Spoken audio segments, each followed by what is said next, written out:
Welcome to the future of media, moving beyond bias and partisanship. This conversation is part of a continuing series brought to you by the Washington Examiner, George Washington University's Graduate School of Political Management, and the Steamboat Institute. And I'm joined here today by an all-star group of folks. Sagar Anjeti is a Washington correspondent and host of Hill TV's Rising and a Tony Blankley Fellow at the Steamboat Institute. Patrice Onwuka is the director for the Center for Economic Opportunity at the Independent Women's Forum, also a Steamboat Fellow. And Sammy Williams is an adjunct professor at George Washington's Graduate School of Political Management. Tom Rogan is, of course, my colleague at the Washington Examiner and will be co-moderating this discussion with me today. Okay. Well, on that note, we will get into our topic of discussion.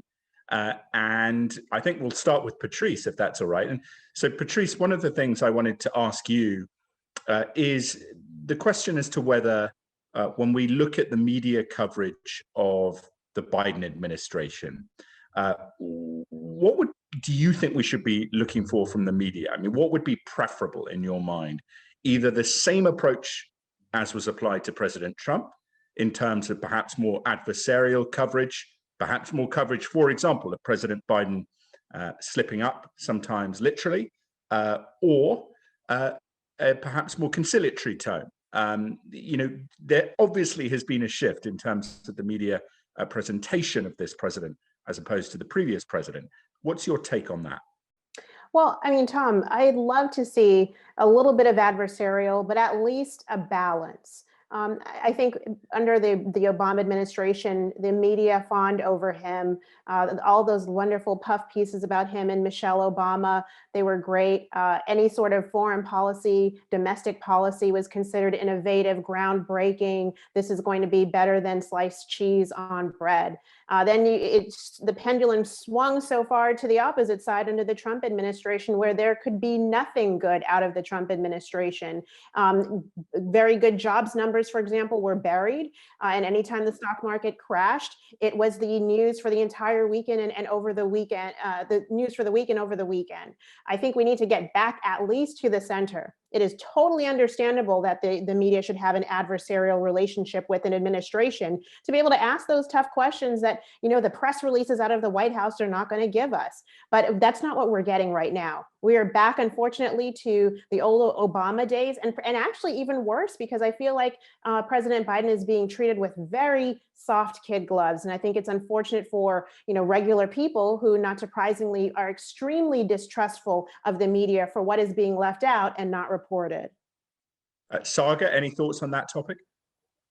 Yeah, I think it's a major area of concern that we've seen the way the press corps has treated the Biden administration, and it's specifically on incidents and issues that we covered, all of us, during the Trump administration, in which the situation is exactly the same, and we just don't see the same level of coverage. I think that the border is probably the best example here. I mean, we saw, pointing towards discrete examples of ICE or CBP policy as the return of Nazism, concentration camps, and more, abuse of children, etc. Now, whenever it's arguably worse under the Biden administration, there's essentially no coverage. The criticism is that they're not being allowed in, but not about the conditions themselves. Now it's all about, we have to have discussions about the core problems, or it's something about how, it's not actually as bad as Trump. That's basically actually almost literally been said by several different reporters who cover the beat. So I think that on that front in particular, we've seen something the most stark. And in terms of the way that Biden himself has been questioned by the press, I was in the White House press corps. Sarah was there too. It was actually pretty fun and adversarial in order to shout things at the president. And I just do not see even 1/10 of the level of even the level of curiosity that I saw when I was there. Sammy, I want to touch on sort of the sentiment here that Sagar is talking about. We hear a lot these days about whataboutism, right? That's critics sort of deflecting criticism of their coverage or their side by pointing out something that, in most instances that Trump did or that other Republicans have done to sort of minimize the subject at hand. Do you think that whataboutism is sort of a fair way to approach coverage of a President Biden who is by all measures, more normal, more measured than President Trump, or is it the media's job to be covering Biden just as his own presidency without the constant comparisons that can minimize some of the dicey stuff that Biden has done? Yeah, I think if you look at the past decade or, the past couple of decades, as long as I've been alive, you're always going to have an element of somebody comparing a presidency to a previous presidency or possibly a presidency before that. And I think a lot of the time it's easy to draw the comparison between two parties. In the perfect world, I'd love to see people treat a single president as their own president, not shift blame or not try to compare themselves always to the past. But unfortunately, I think that's human nature. All right, Sagar, I want to jump back to you on sort of a trend that we saw accelerated under President Trump, but I think it's fair to say it began before him. And that's kind of starting to cover issues and frame them in the media on purely moral terms, right? A lot of issues, the border in particular, as you mentioned, also gun control, they're often covered on this good and evil spectrum, and we're not really looking at the cost benefit analysis of policies anymore. What kind of responsibility do you think the media has to contextualize some of these issues with the sort of moral angles, or do you think that the objectivity is sort of being discarded unfairly in a lot of these issues? Objectivity was discarded a long time ago. I think the biggest problem is that we see not even a feint of objectivity, like an outright moralism in the way that questions are asked. This is largely like the apotheosis of this is whenever a reporter tells President Biden, like, do you think people are coming here because you're a nice guy? I think that basically, is the final endpoint of a lot of that. And the biggest problem I have, and I saw this a lot when I was covering the White House, is just a total and lack of interest in the actual policy areas themselves, and really just getting talking points from whomever happens to be the panelist on Morning Joe as to why something is good or bad, and then framing everything within that context. I saw it on Russia. I saw it on North Korea, on the border, almost on every policy issue. And I think part of the problem is the pipeline for a lot of political journalism doesn't really teach you how to learn anything, frankly, in order to cover the most consequential the most consequential place in the entire world. And it's just much easier to write about tweets or palace intrigue or any of these other things than to talk about like nuclear non-proliferation. Patrice, would you like to jump in on that? Oh, yeah. I mean, I think picking up on Sagar's point, I also see that there's no distinction anymore in journalism between journalism and commentary. So, for example, I am booked to do commentary very often, but I start out doing my homework. I actually research the policy. I look at the cost benefit analysis. I actually listen to read the different opinions and then form my own talking points based on that. But that's me as a commentator, different from a lot of the journalists who claim to be, providing unbiased news, but in fact, they're really just providing their own commentary based on maybe something that they've read or heard. That is a disservice. And I think very often when Americans watch the news, there's not a lot of distinction between who's coming on, a guest as an expert, who's coming on to provide commentary and analysis, and then the host, who we would expect to be unbiased and trying to help people decipher between the two, jumping on the commentary, taking a side. And so I think we continue to see that here. And Sagar talked about everything being framed in sort of these moral terms. That's how it plays out when you should be unbiased in presenting the news, and instead you are biased presenting your moral opinion of commentary, not on real news. And Patrice, very quick, sorry, Sami, and then I think Sarah will come to you, but I wanted to ask a very quick follow-up, Patrice, in terms of, Lester Holt obviously recently talking about the idea that journalists should abandon objectivity. Where do you think that sort of attitude comes from a very sort of high-level, prestigious, journalist? I don't know. because I would believe that the caliber of your work depends on your ability to be trusted. And if trust comes from being objective, if trust comes from being able to separate your personal opinions from the facts in front of you, then that's really, I would think, the pinnacle of someone's career, what they should be aspiring to. So it's sad that Lester Holt, who is probably one of the most influential on the screen every night in almost every household figures, is approaching his job in that way. And I think that's signaling to younger journalists, and maybe I need to start putting them in quotations, what the aspiration should be and what the expectation should be. And that's dangerous. Yeah, Patrice, I think you're citing a problem that's particularly pervasive in cable news, when the same hosts are switching back and forth between sort of editorializing these issues, and then they are expected to present hard breaking news with credibility, and often we're seeing that they're not able to pivot so easily, and networks aren't making those distinctions. And on Lester Holt, that quote that Tom mentioned, it was part of a speech where Lester Holt was saying that the media has a responsibility to sort of protect audiences from certain kinds of information, from misinformation, as he said, and that is why objectivity is not necessary to all forms of coverage. So Sammy, I just wanted to get your take on in what situations do you think that reporters do have a responsibility to shield audiences from certain kinds of information, disinformation, and when does that cross the line into withholding things for partisan reasons? Yeah, I absolutely think that it's the responsibility of journalists to report the facts. And I think so many times we see people fall short of that. We have a right to know. The media has the right to report. And absolutely, there are times when people need to be shielded. And I think that that's times of, things that aren't fit for cable TV, and meaning violence, gruesome material. But otherwise, it's not about an opinion of a news outlet. You're supposed to be an unbiased source that's providing the news to people. Let's move on here. Disinformation, the idea of, more broadly, facts mattering and ideology being tempered. Saga, with your show, there is obviously a balance in the sense that Crystal and yourself come from two sides, conservative and liberal, and yet you're able to examine issues in a way that has some camaraderie, some good back and forth. Do you think there are any kind of takeaways as to why that has worked for you, but it doesn't seem to necessarily work elsewhere in media?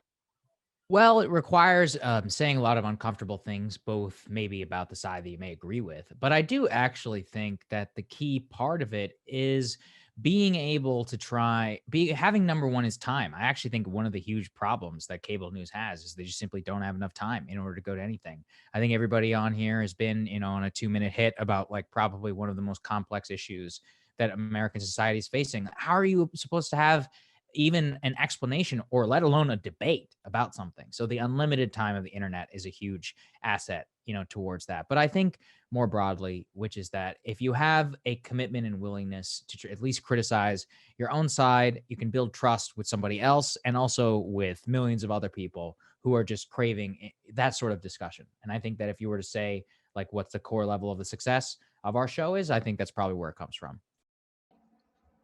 Patrice, I want to go to you next. I think what we saw in the Trump era was this rise of fact-check journalism that became a sort of whole cottage industry within our industry. But it's also been a way for sort of partisan actors to selectively introduce context to make any fact true or false, depending on what their goals are here. And a great example of where we've seen this weaponized very recently is coverage of this Georgia voting law. There have been fact checks debunking and proving the same statements about this bill based off the same text.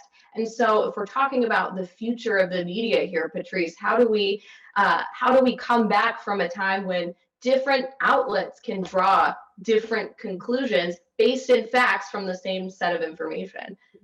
It's amazing, right?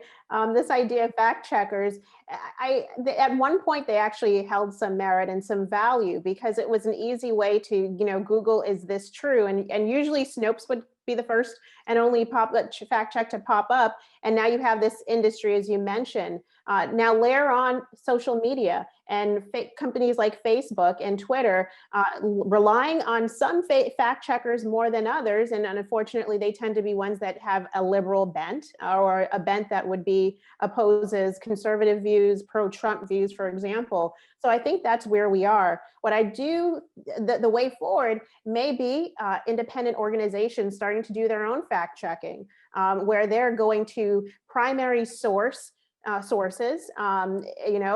We learned about those in school way back when, data sources from, let's say, the government, for example, and then being able to take a statement and saying, well, based on actual data that hopefully is not in dispute because it's from a nonpartisan source like the government, then maybe there's something there. Will fact checkers disappear? No, but I do also think that it's incumbent on individuals to hold accountable the fact checkers themselves and hold up, well, wait a minute, you said this, and actually I found this elsewhere. Are you willing to take back your statement? But it's part of this story. It feels like we're spiraling down a hole where there are never going to be two sets of the same facts or the same information, and I don't know how we come back from that. I know there's a way, but I'm not sure how that is. That's right. Obviously, outlets are increasingly becoming more partisan. And Stanley, I want to go to you on this next, because a lot of times this conversation about why media is becoming more and more partisan is sort of a chicken and the egg conversation. And it's really focused on, did partisan media polarize America, or is media becoming more partisan because they're catering to an increasingly polarized audience? And that is obviously a matter of debate. So I just want to get your take. Why do you think we're seeing this sort of increasing ideological divides between media outlets? To be quite honest with you, I think a lot of it has to do with ratings. I also think that people are focused on what's going to get the most clicks. So when these news outlets are observing the kind of traffic that they're driving to their channels, they want to make sure that that they're getting the most bang for their buck, to be honest with you. And in terms of the polarization of our country, yeah, we've definitely become a more polarized place. So people are leaning towards those audiences and trying to embrace them. I certainly hope that we can all get to a place. I never think it's going to be perfect. I never think it's going to be a completely middle of the road situation. However, I'd like to get to a place where it doesn't feel like there's such a divide. And Saga, do you want to follow up on that in terms of perhaps it sort of roots back to that question I asked you before in terms of your experience with Crystal, obviously being able to show that disagreement can be dynamic and challenging, upsetting sometimes, but it can bring the conversation forwards rather than backwards. I have a counterintuitive take for a lot of these things. I actually think outward and naked admission of your biases and viewpoint at the top is actually more important than anything. And that's part of the reason why I think a lot of people trust some of the things that I have to say or Crystal has to say or some of the discussions that we have is because you know exactly where it's coming from. It's the feint of objectivity, which is what drives me crazy. I think that, I'm in the news business, and it is a business. And so is the New York Times, and so are the Washington Post, but they will just never admit that to you. The truth is that they are in the subscriber game, just like everybody else. Their subscribers are upper middle class white liberals. Nothing wrong with that. That's fine. They're the paper of record for those people, but they're not the paper of record for everybody else. The Washington Post is a click machine. That's okay. They need to make money. Jeff Bezos needs to recoup his investment, but there's no acknowledgement that there is a way that the business of this drives coverage. And I acknowledge it quite openly. I think other people should do the same. I think everybody would feel relieved if other people were to do the same. And that's part of the problem. And what drives people crazy is that everybody knows the truth, but there are all these like silent secrets that people, it's really just treating your audience with disrespect and not acknowledging what is driving you to cover certain things or certain and not. And so, Patrice, on that point, and what do you think? Disclosing biases up at the front, that's the way to handle this, or do you see a different, better way? Well, I mean, I like it. I don't know if that's going to solve the problem. At least people will know, okay, he's coming from this perspective, or this organization's coming at it from this angle. Honestly, for the individual, and this is what I tell young people when I speak to them all the time, go read multiple news sources every day, including your local news, which frankly, our local news, that tells you the weather, that tells you what's going on with your school board and your mayor and your governor, will probably have the most objective news that you're going to consume for the day. And then you can, read different sources and I think between all of those, then you'll probably get to the truth or the facts somewhere in the middle of that. But when it comes to fact checking, when it comes to news sources, absolutely. If people are organizations and news sources are going to choose a side, then at least be honest about it, and then let the consumer go where the consumer wants to go. Stammy, I'll let you have the last word on this. What do you think is the best way to restore trust here? Is it being more transparent about the personal beliefs of the journalists bringing you the news, being more transparent about the market pressures that certain outlets are facing that could be shaping their coverage, or is there a better way to restore credibility? As an individual, I think I don't really want to know the political leanings of a reporter. Through my experience, there's a lot of times that I don't know the political leanings, and that's my favorite kind of reporter to work with, because I don't have to go in with my own bias as a communicator that's trying to help my boss out. So I'd rather not know that. However, if there is going to be some kind of strong opinion like that, make it known, and make it known in a sense that you're sharing that it's your opinion. Again, I'd rather not know, and I'd rather work towards news reporters trying to be as fair as possible and offer all sides. I think that I love seeing panels on different news channels with all kinds of opinions, all kinds of ideas, and I just want us to get to that place. So to sort of cap us off, Patrice, you have an upcoming event with the Steamboat Institute, which myself and Saga have been involved with, and of course you are our eminent Tony Blackley Chair this year. Do you want to describe a little bit about that event, because it may be of interest to some of the people watching this video? Sure. Later this month, I believe it's April 27th, we're going to be moderating a debate. It's going to feature two people right on the left, pretty well-known commentators. They're going to be talking about race in this country and how we overcome issues, obviously relating to the vestiges of slavery in this country. Does it continue to hold Americans back?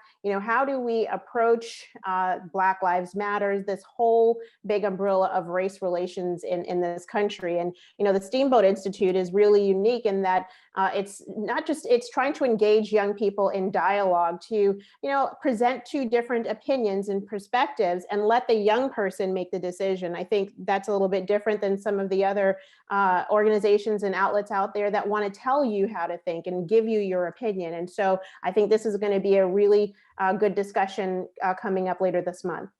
Yeah, and it will be actually on the April 26th. I've just found my notes here, and Donna Brazil yes. And Jason Riley. So a very, it should be a very good panel. Right. People can watch that for free, and I'm sure you'll do a great job, Patrice. And I guess that sort of concludes our discussion. I want to thank everyone, Stammy, Patrice, Saga, and Sarah, for being involved today. And we hope you enjoyed this exchange of views on obviously what is a very important concern, and I assume will be a growing concern as we progress through the Biden administration.